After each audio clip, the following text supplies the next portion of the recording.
পরিবারের সাথে যদি আপনি একসাথে বসে যদি ভাত খান তাহলে আপনার কাছে কতই আনন্দ লাগবে।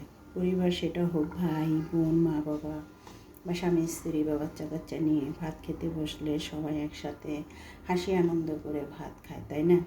ওই মুহূর্তটা আমার কাছে অনেকই ভালো লাগে। যেটা আমি চাই সেটা আসলে পাই না। আমার একা জীবন, আমার একাই থাকতে হয়।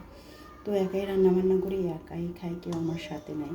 আমার ছেলে আমার ছোটো বোনের কাছে থাকে, আমার বড় ছেলে আমার ননাসের কাছে থাকে। বড় ছেলে বিয়ে করেছে, ওর সংসার হয়েছে, ওর পরিবার নিয়েও থাকে।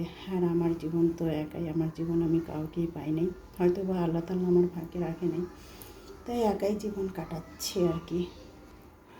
তো আজকে কিছু রান্না করিনি, গতকালকে রান্না করেছিলাম সেগুলাই আছে। তো ওই তরকারিগুলো দিয়ে আজকে খাবো আর কি। তো বিকেলে রান্না করব। এই যে গতকালকের তরকারি, তো একসাথেই নিয়ে নিই, যেহেতু খাবো একসাথেই খাই।